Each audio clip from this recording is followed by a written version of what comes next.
Aujourd'hui, l'humanité a déjà dépensé toutes les ressources que produit la Terre en une année. La date tombe plus tôt que toutes les années précédentes. Joe Biden et la Fed l'assurent, il n'y aura pas de récession aux États-Unis, mais les chiffres sont tombés et le PIB a encore reculé au deuxième trimestre. En Russie, la journaliste Marina Ovsianikova, qui avait dénoncé l'offensive en Ukraine en direct à la télévision, a été condamnée à une amende.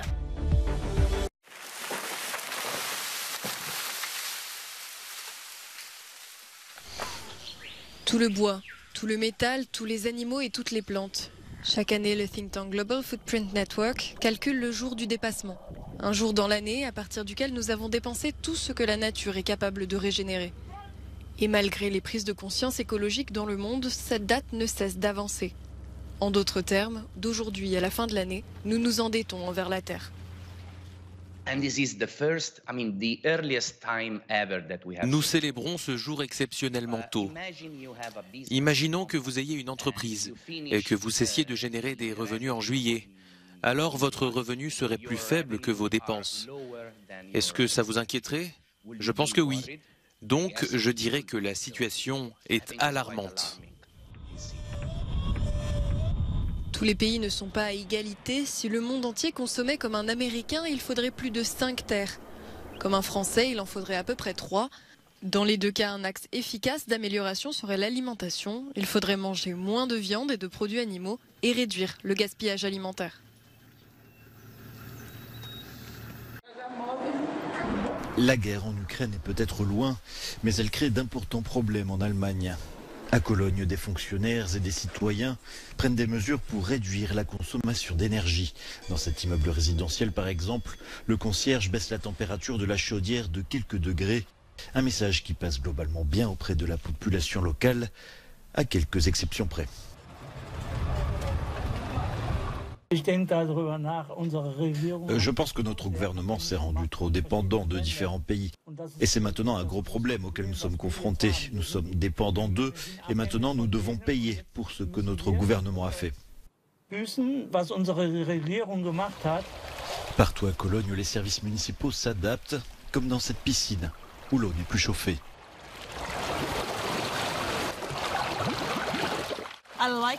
J'aime l'eau froide, je suis heureuse, mais je sais que beaucoup de gens ne seront pas contents.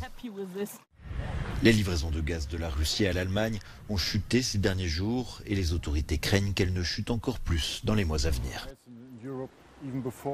Le problème actuel est la grande incertitude sur ce qui va se passer ensuite. Nous sommes très dépendants de l'approvisionnement en énergie et des décisions politiques prises à Moscou.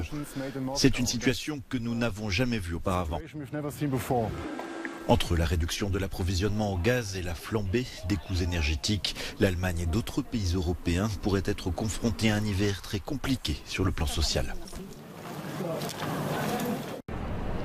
L'économie américaine est sur le bon chemin, assure Joe Biden, le président américain, qui ne se dit pas surpris du ralentissement de l'économie puisque la Réserve fédérale a relevé ses taux directeurs pour réduire une inflation record en juin à un peu plus de 9% sur un an.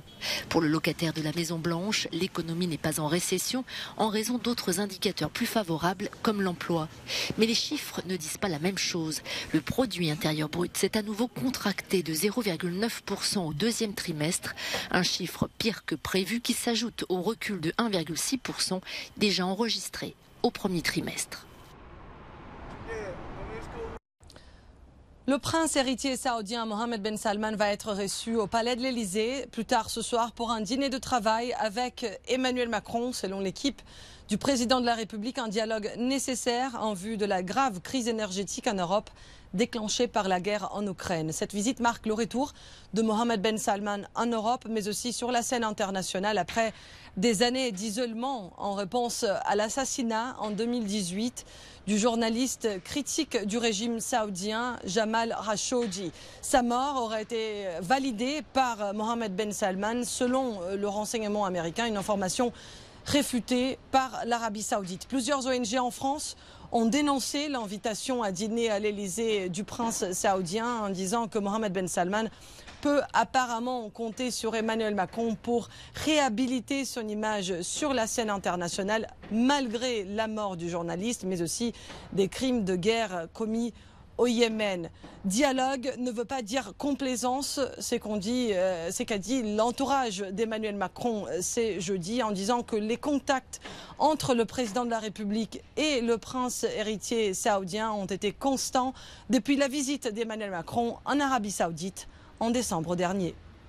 Anne-Lise Borges à Paris pour Euronews. Elle avait osé critiquer l'offensive de Moscou en Ukraine en direct à la télévision. La journaliste russe Marina Ovsianikova a été condamnée à une amende de 50 000 roubles, soit 800 €. Un tribunal de Moscou la poursuivait pour discréditation des forces armées russes, une infraction introduite début mars pour étouffer les critiques. Après son coup d'éclat sur une chaîne d'État, la journaliste avait à nouveau dénoncé l'opération en Ukraine devant d'autres confrères, la qualifiant de crime.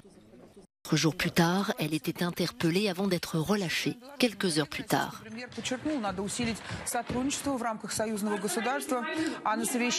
Une autre affaire concerne la basketteuse américaine Brittney Griner, actuellement jugée en Russie après avoir été arrêtée en février en possession de cannabis en arrivant à Moscou. Pour la libérer, Washington propose un échange de prisonniers. Le trafiquant d'armes russe qui purge une peine de 25 ans de prison, Victor Bout, pourrait ainsi être libéré.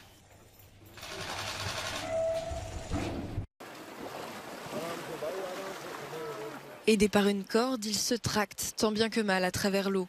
Ces habitants de la province du Baloutchistan, dans le sud-ouest du Pakistan, sont en train d'être évacués de leur village détruit par les inondations. Une conséquence de la mousson très importante cette année.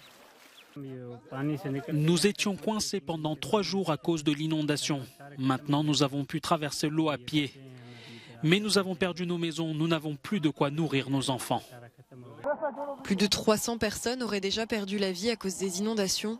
50 ponts et plus de 600 km de routes ont été détruits.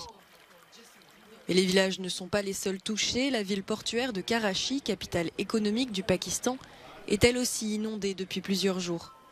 Les 15 millions d'habitants subissent les conséquences d'un urbanisme complètement inadapté aux catastrophes naturelles, en particulier dans les quartiers pauvres de la ville. Ceux qui le peuvent se réfugient sur les toits. Cette habitante raconte que la majorité de ses meubles avaient déjà été détruits il y a 2 ans lors d'une précédente inondation, dont sa famille se relevait tout juste. Si quelqu'un meurt, c'est presque impossible d'organiser des funérailles. Si quelqu'un est malade, il ne peut pas aller chez le docteur ou aller acheter des médicaments. J'ai du diabète et un problème au cœur et je ne peux aller nulle part pour le moment. D'après le département météorologique du Pakistan, il est tombé cette année 3 fois plus de pluie que la moyenne. Une deuxième catastrophe après la vague de chaleur record qui s'était abattue sur le pays en mai. 15 ans après ses débuts en Formule 1, Sébastien Vettel annonce mettre fin à sa carrière à l'issue de la saison en cours. Âgé de 35 ans, le pilote allemand a remporté 4 titres de champion du monde avec Red Bull. Après un passage décevant chez Ferrari, il s'est engagé avec Aston Martin sans remporter de course jusqu'à présent. Une fin de carrière difficile pour celui qui a dominé un temps la Formule 1.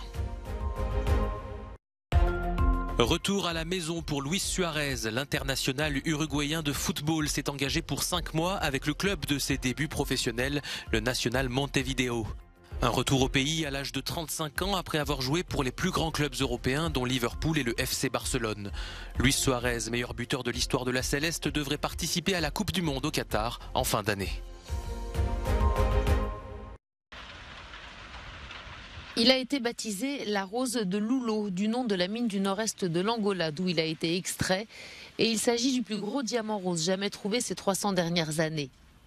C'est une société minière australienne qui a découvert cette pierre précieuse de 170 carats. Ce type de diamant a la forme la plus pure de tous les diamants que nous pouvons produire. Il se situe à un niveau supérieur de ce qui est normalement extrait. Ce sont donc les pierres les plus recherchées. Les plus belles pierres, celles qui possèdent le plus grand potentiel en termes d'excellence, de taille, de polissage ou de finition.